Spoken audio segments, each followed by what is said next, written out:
последнее время мы наблюдаем тенденцию, когда востребованным становится образовательный продукт, предоставляемый разнообразными частными центрами. В чем его преимущество и насколько этот продукт может быть качественным, мы поговорим сегодня в нашей программе «Добрый вечер» в эфире Гуартала.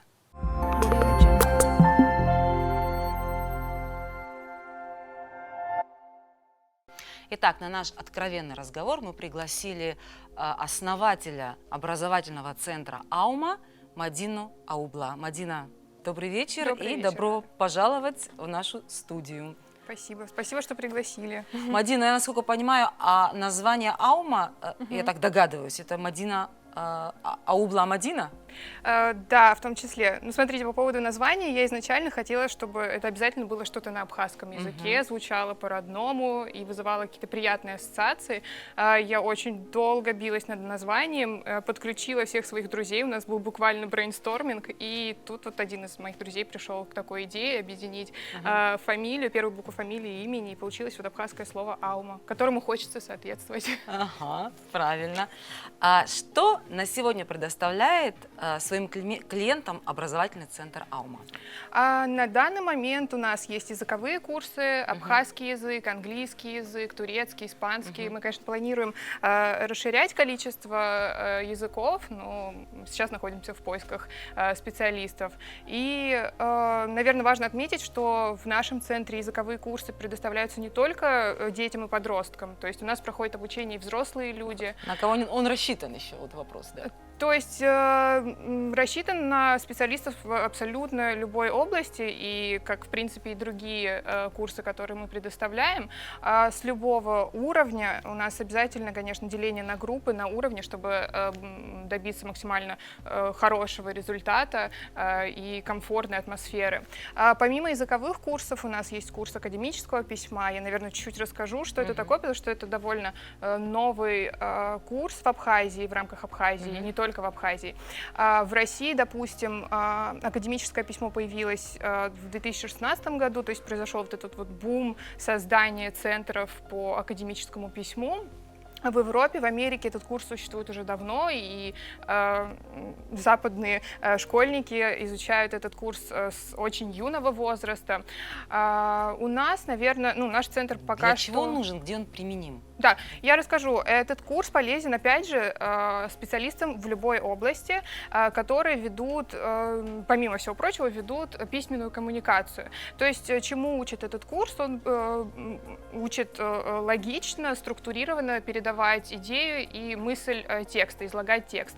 И здесь, конечно, речь идет не о художественном тексте, и это не курс там, по русскому языку, русской литературе, да? Здесь делается акцент на логике текста. И вокруг этого курса существует немало мифов. Один из мифов о том, что, исходя из названия академическое письмо, оно для академиков, это совершенно не так. То есть не только для них, это для любого человека. И существует еще такой миф, что академическое письмо на сегодняшний день, когда так активно развиваются информационные технологии, становится неактуальным. На самом деле происходит совершенно обратное. Из-за развития как раз-таки информационных технологий происходит интенсификация письменных коммуникаций, то есть профессионалов там любой сферы. Мы не можем избежать там какие-то отчеты, проекты, написание проектов и так далее. И вот академическое письмо учит тому, как достучаться до своего слушателя, да, до читающего и донести свою мысль логично, легко и красиво. Ну смотри, я насколько понимаю, чем дальше мы идем, чем дальше мы развиваемся, тем меньше наше новое поколение вообще умеет писать. Писать вообще. То есть у нас есть такое мнение, что даже уже больше половины сегодня не смогут даже заявление написать и в правильной форме. То есть это вот вы возвращаете к тому, как надо писать различные такие официальные бумаге. Да, То есть в том числе. То есть это не только какие-то официальные письма, которые пишутся по определенной форме. Это в том числе, мне кажется, здесь важно подчеркнуть, здесь речь идет еще и о проектах. То есть на сегодняшний день очень важно красиво презентовать свой проект. Какой бы он ни был гениальный, его можно загубить, если его подать неправильно. И очень часто, кстати, вот айтишники грешат тем, что они загружают свои проекты, свои тексты терминологии, которые обычному человеку дается сложно. И вот я думаю, что этот курс, он важен любому специалисту, любому человеку. И важно начинать со школы. То есть если со школы выработать вот эти навыки... Кому сегодня это интересно? Кому это сегодня интересно? Мне кажется, людям любого возраста. У нас, допустим, возрастной порог от 12 лет. Мы принимаем и школьников, и взрослых. Вот из взрослых у нас, опять же, представители вообще разных специальностей. Это и юристы, и экономисты и так далее. Так, что у вас там еще? Есть много чего интересного. Вот я как-то пролистала вашу инстаграм-страничку, там предоставляю, по-моему, там у вас и мировая, там политика, что такое. Да, у нас еще есть, курс по мировой политике. Курс по мировой политике, он тоже, опять же, в первую очередь, наверное, ориентирован на абитуриентов, поступающих по специальности международные отношения, мировая политика, мировая экономика, но не только на них. То есть у нас даже и студенты по этим специальностям уже обучаются. И я думаю, что этот курс интересен. И ведет его Рустам Аншба, Аншба. да. Да. Он просто у нас частый гость, мы его знаем. Да. Хорошо. Вот. Очень много зависит от преподавателя, конечно, и Рустам умеет так зарядить своих студентов и вдохновить. По-моему, Рустам умеет все. Да. Из этого числа. Ну вот смотри, Мадин, от мировой политики до, там, у вас еще и техника речи есть. Да, есть еще и техника речи. Здесь мы как бы учим ставить голос. Да, необыкновенная Наталья Павловна у вас, да. То, чему я хочу сама научиться, но никак сама не найду до курса в собственном же центре. Вот. То смотри, вот вопрос такой. От мировой политики до техники речи, не говоря уже о многочисленных языках, то есть можно вот в вашем центре там пройти вот все курсы и стать, в принципе, так образованным человеком? Возможно? Ну да, смотрите, такой момент, что мы не претендуем на то, что если вы пройдете обучение в Алма, то вам абсолютно не нужно классическое образование, высшее образование и так далее. То есть университет все-таки заменить он не может? Ну, конечно, нет. Тогда ответь, пожалуйста, что такое вообще образовательный центр подобного рода сегодня? Я вам расскажу вот о чем мы и о чем наш центр. Наш центр, он о навыках практико-применимых. То есть это то, что можно, пройдя курс, выйти и использовать сразу в реальной жизни. У нас часто, допустим, нашими студентами являются студенты, которые уже определились со своей будущей профессией, проходят обучение в вузах, но они при этом чувствуют, что им не хватает каких-то практических знаний, там, я не знаю, в плане, допустим, написания текстов, да, или у них существует там боязнь выступать, ну и множество других моментов. И наш центр вот как раз для этого. Это как скорее дополнительное такое образование, которое обучает вот скорее навыкам. Ну, а забегая вперед, скажу, что мы были в вашем центре, мы поснимали, чуть попозже мы это покажем. Вот, но идея вообще подобных центров, конечно, не нова, и в Абхазии тоже. Вот как вы начинали? Вот с чего у вас вот началась вот идея сама вот создать такой центр? Конечно, хотелось бы сказать, что я очень долго к этому шла, долго продумывала, оценивала вообще рынок, все риски и так далее. Но на самом деле это произошло очень, если быть честной, откровенной, очень быстро, спонтанно. И банально произошло из-за того, что в определенный момент лично у меня очень начала расширяться клиентская база. И я не могла одновременно преподавать всем своим ученикам, и поэтому в какой-то момент мне пришла мысль, что было бы здорово, если бы ко мне присоединились другие специалисты, именно вот языковые. То есть ты занималась таким частным преподаванием? Да, абсолютно. Английский язык. И давай быстренько скажи, ты у нас выпускник международных отношений АГУ. Да, все верно. И изначально была идея такого камерного небольшого центра на небольшое количество людей и исключительно как бы с языковыми центрами. Но однако, когда я приступила вот к запуску и так далее, появилась идея, почему бы и не добавить какие-то еще курсы, которые были бы полезны. И когда я, допустим, ко мне приходит идея о каком-то новом курсе, я примеряю, честно говоря, все на себя. То есть, что мне, допустим, было бы интересно, что я чувствую, что я недополучила, получив там высшее, среднее сначала, потом высшее То есть образование. есть какой-то спрос на какой-то определенный, да, там предмет, курс, и вы уже пытаетесь его внедрить, так, да? Ну, смотрите, какой момент. То есть, опять же, нет такого, что я изучаю, да, мнение там, наших будущих клиентов и так далее. Дело в том, что я просто оцениваю, что необходимо, чего не хватает на данном этапе, да, в существующей там системе образования. И так как курсы у нас новые, практически все курсы, они уникальны. Допустим, у нас был курс по книговедению, там, затем по скорочтению, их в Абхазии до этого не было. Вот.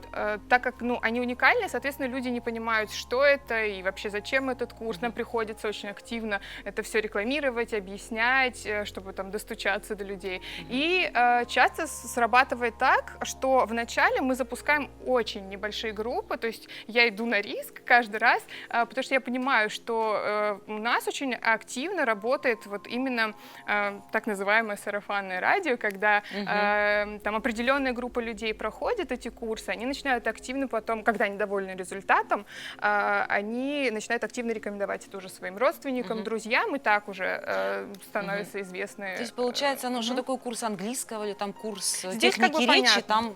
там еще понятно, да, там вот где что-то новое, типа там скорочтение или тоже академического письма, да. То есть вам верят, уже доверяют вам, да, и уже вот идут на эти курсы, да, если... Уже так получается. Получается так, да. Ну и, конечно, естественно, мы видим необходимость в этих навыках, в этих курсах на сегодняшний день. Мадин, мне вот интересна одна вещь. Ты уже сказала о том, что когда вот вы видите, где чего там не хватает в системе образования, вы пытаетесь это заполнить. Вот скажи, пожалуйста, что такое для тебя вообще современное образование? На твой взгляд, раз уж ты уже в этом как-то варишься, думаю, скорее всего, у тебя уже, наверное, есть какое-то, вот, я не знаю, свое видение этого. Я понимаю, что ты, может, специальным исследованием не занималась, но тем не менее, ты же как бы в прикладном варианте ты этим занимаешься. Поэтому вот каким оно должно быть вот сегодня? На твой взгляд, и нужен ли там нам найти, вот сесть, допустим, всем, кто вот завязан вот в системе образования, найти какой-то свой собственный путь, или, на твой взгляд, есть какая-то вот модель, которую мы можем применить именно у себя? Ну, потому что проблем в образовании у нас очень много.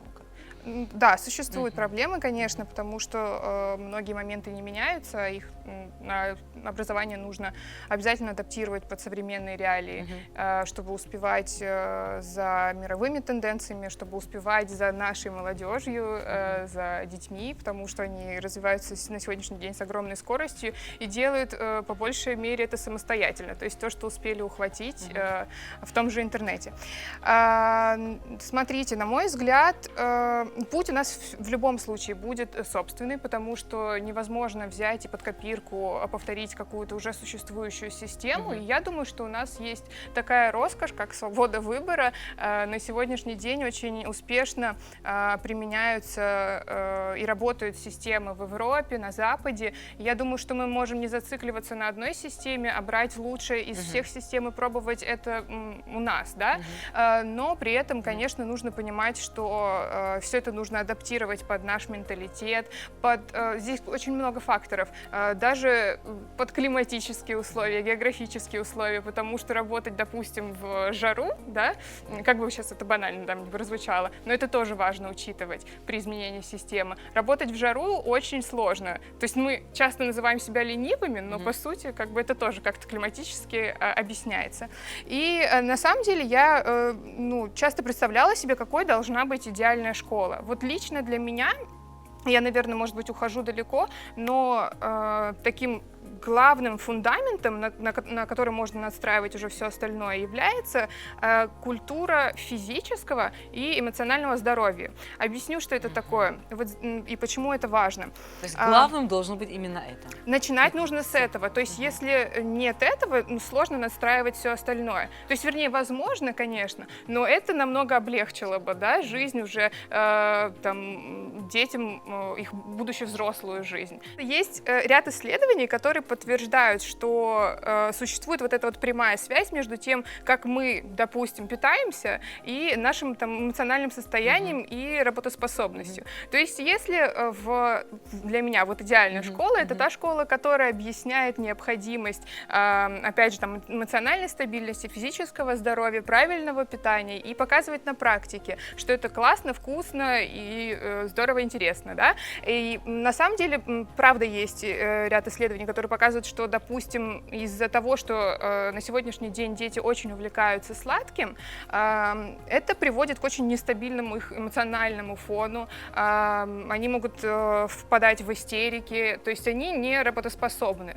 Если мы начнем с этого, допустим, представляете, насколько это упростит в дальнейшем жизнь ребенку и насколько он будет готов принимать информацию. Дальше, мне кажется, нужно переходить к тому, что обязательно надо вводить вот эти вот практикоприменимые курсы, навыки. То есть это такой момент, как там, критическое мышление, логика, тайм-менеджмент, то, допустим, чего мне сейчас совершенно не хватает, и то, что я хотела бы уметь делать, там, допустим. Если бы я научилась этому в школе, мне кажется, я была бы намного продуктивнее сегодня, да. Опять же, может быть, это банальные вещи, но это то, чего сейчас не хватает, да? Это умение разрешать конфликтные ситуации, какие-то проблемы и так далее. И уже после этого, конечно, надстраивать классическое образование, вводить, естественно, новые предметы. И, естественно, конечно, нужно менять методику преподавания. Ну, на мой взгляд. Идеальная школа — это, опять же, та школа, в которой так называемый перевернутый класс, где уже не учитель в центре образовательного процесса, а ученики. То есть есть еще такой момент, это активно применяется на сегодняшний день при изучении английского языка и иностранных языков.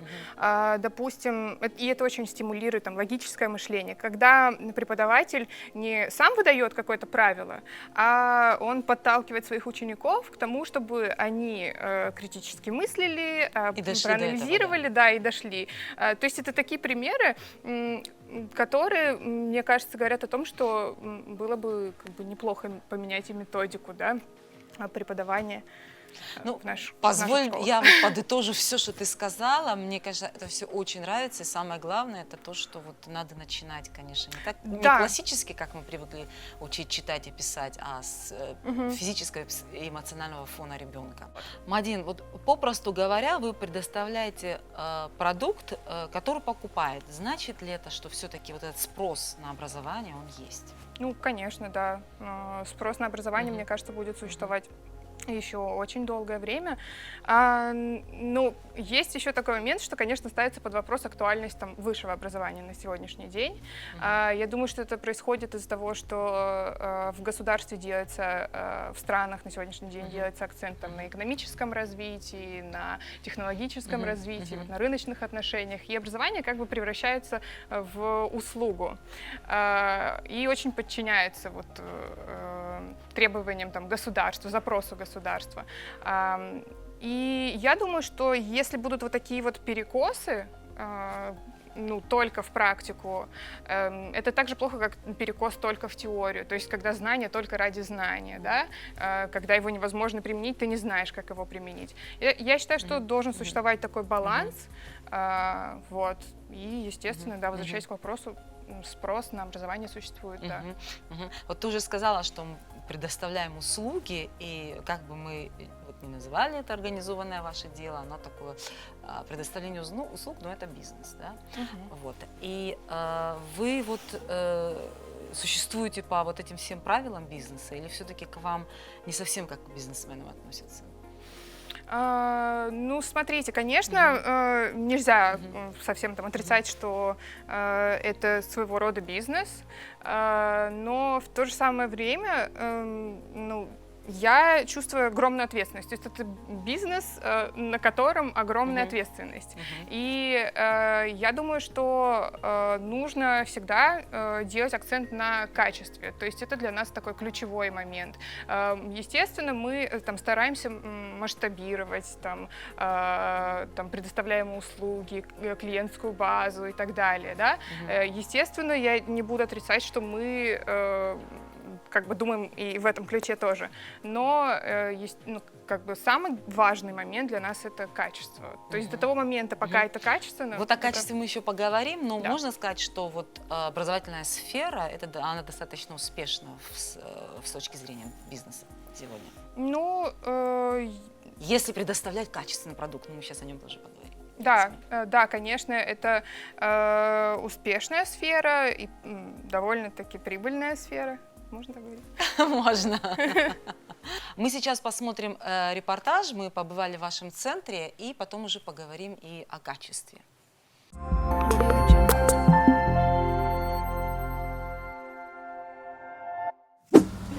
Здравствуйте, Мадина. Здравствуйте, добро пожаловать. Да, Как у вас тут уютно. спасибо. Даже тут на входе велосипед. Да. Он какую-то такую эстетическую функцию несет. Да, да, потому что обязательно там, где ты занимаешься, должно быть приятно и тоже эстетически тоже приятно. Это вдохновляет, мне кажется, больше. Иногда мы используем вот эту вот зону для занятий, в том числе тоже на свежем воздухе, да. На данный момент у нас в центре сейчас занимаются 3 группы. Давайте я вас... Можем, да, пойти? Да, конечно, присоединяйтесь. Да, это наш администратор Виктория, направляет, подсказывает, подбирает группы, занимается самой сложной работой, административной работой, и самая сложная задача по составлению графиков, расписаний, напоминаний, все это на Виктории. В этом кабинете сейчас проходит занятие по английскому языку с подростковой группой преподавателя Асты Квицини. Это кабинет с интерактивной доской. So when we get ready for our friend's birthday, we always prepare this thing. So, thank you, Leah. Okay, it's like security. It's often in big home.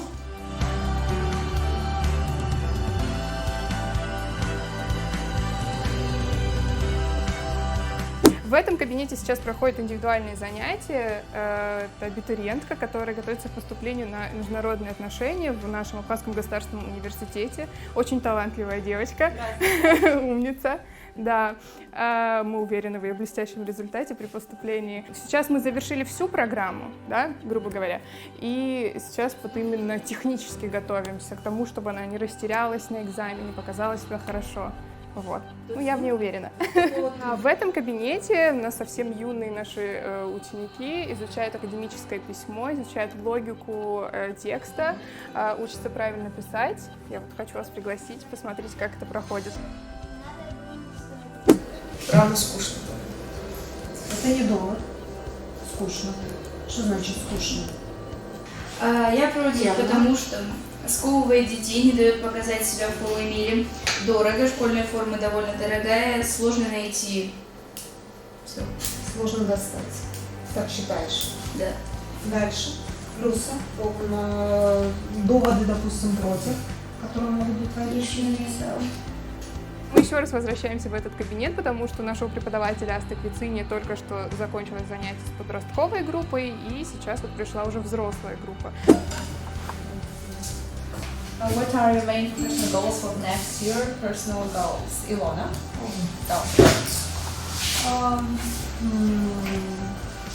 My main professional goal for the next year is my thesis.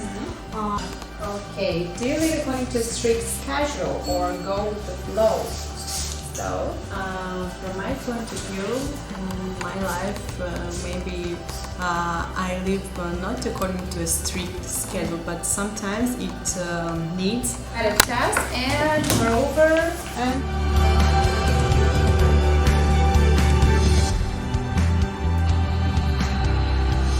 Я как понимаю, сейчас лето, у вас такая немножко такая разгрузка, да? Да, да. Сейчас поменьше учеников, потому что многие хотят сделать паузу, передохнуть после занятий, после школы. Вот, поэтому мы сильно не давим на наших учеников, потому что если не делать перерывы и не отдыхать, это может вызывать негативные ассоциации с изучением языка и вообще других предметов. Поэтому мы отпускаем наших учеников на лето. У нас обязательно в планах новые курсы и, опять же, уникальные курсы для Абхазии. Надеюсь, все получится.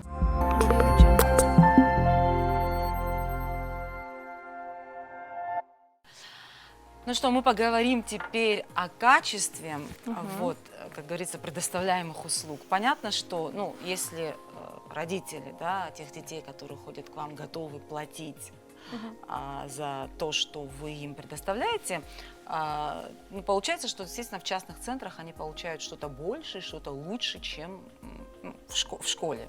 Но зачастую бывает так, что вот именно вот успех какого-то образовательного центра – это такой хороший маркетинговый такой подход. Вот ты говорила о том, что для нас важно качество. И тут вопрос, как все-таки вы, что для вас вот на выходе? То, что вы получаете, как вы его, как эти результаты вообще оцениваете и как вы это вообще мониторите? Ну, у нас вообще, в принципе, в ходе любого курса проходят промежуточные тестирования, оценка результатов, и мы обязательно как бы собираемся с преподавателями и обсуждаем успехи там каждого ученика. Если чувствуем, что возникает такой момент, что там до определенного ученика мы не смогли там достучаться и донести там необходимые знания, навыки, мы каждый раз копаемся в себе и думаем, что нужно изменить в нашем подходе для того, чтобы все-таки наш курс был полезен для любого ученика. Вот. И для того, чтобы качество предоставляемых нами услуг было с каждым разом, мне кажется, все выше и выше, мы, конечно, постоянно работаем и над собой, то есть повышаем собственную квалификацию. Вот, допустим, недавно наш преподаватель... Каким образом, хотела спросить? Да, наш преподаватель Аста Квициния прошла курс и получила международный диплом TESOL, который дает ей право преподавать английский язык вообще в любой точке мира, как английский как иностранный язык. Конечно, это заметно повысило ее квалификацию, но мы с ней обсуждали такой момент, что многие моменты в курсе, которые имеют такое теоретическое обоснование, практическое обоснование, да, мы применяем интуитивно. То есть, по сути, мы же по образованию не преподаватели, не педагоги и не филологи. И то, как мы сейчас работаем, ну, вернее, как мы начинали работать, мы ориентировались вот на то, как нам кажется, интуитивно казалось правильным. И очень приятно заметить, что это имеет и теоретическое такое обоснование.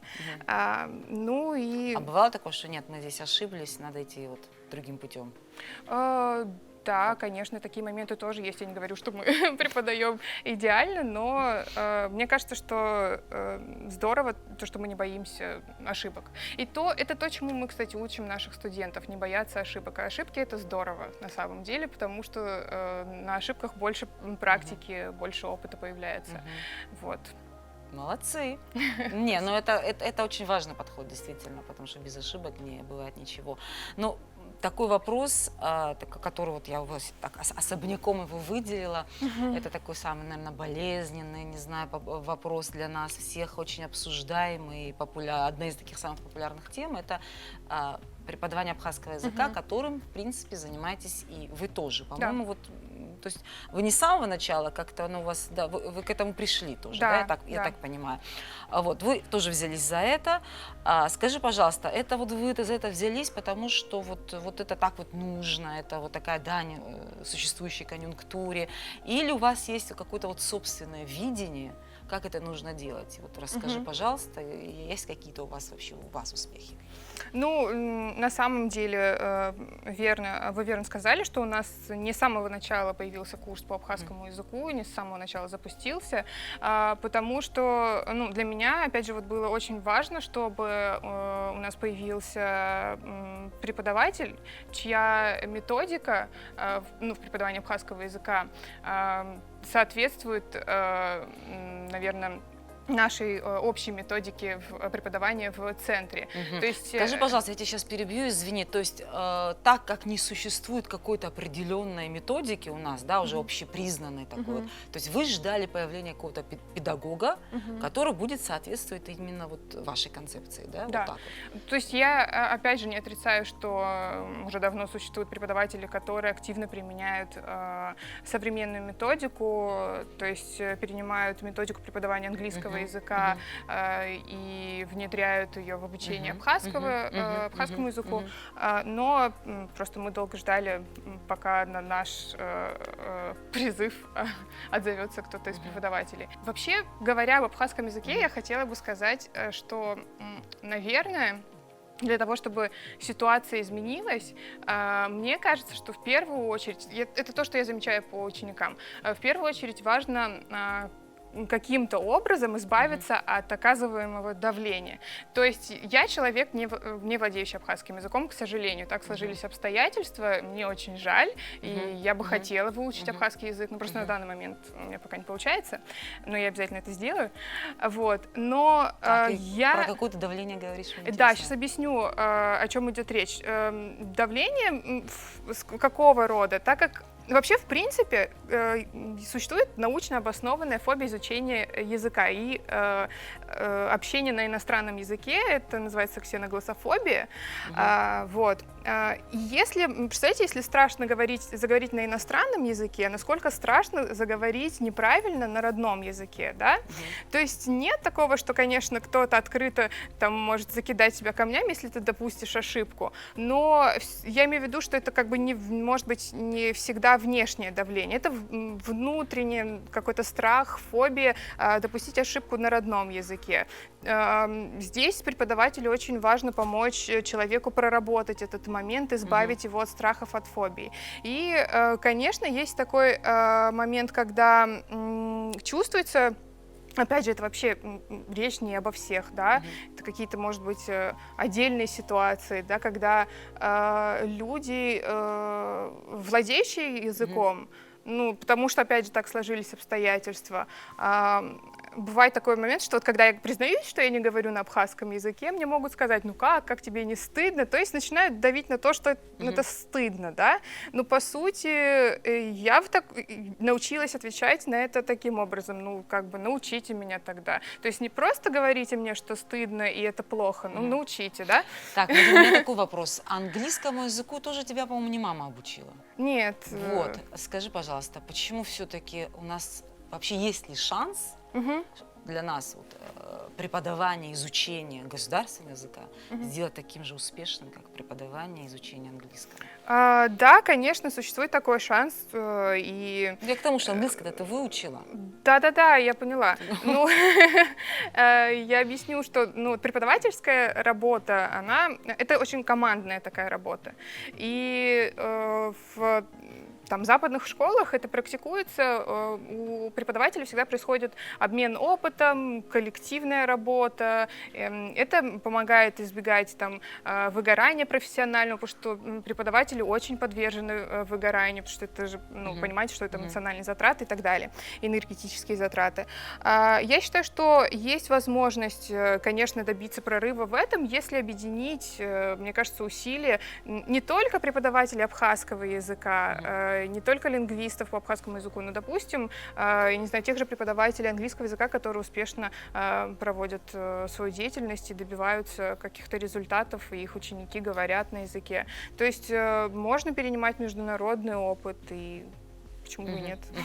Все, я тебя поняла. Первое, с чего-то надо начать, это перестать давить, стыдить.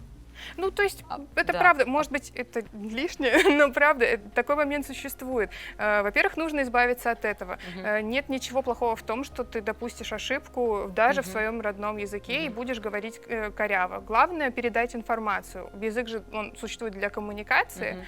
Вот давайте не забывать об этом в первую очередь. Хорошо, у меня вот последнее тогда уточнение. Все-таки есть какие-то результаты на вашем курсе? По абхазскому Да, языку. по абхазскому Ну, языку. смотрите, они запустились совсем недавно. В детской группе прям буквально пару недель, как запустился курс. Поэтому, ну, можно сказать, что промежуточные результаты уже какие-то есть.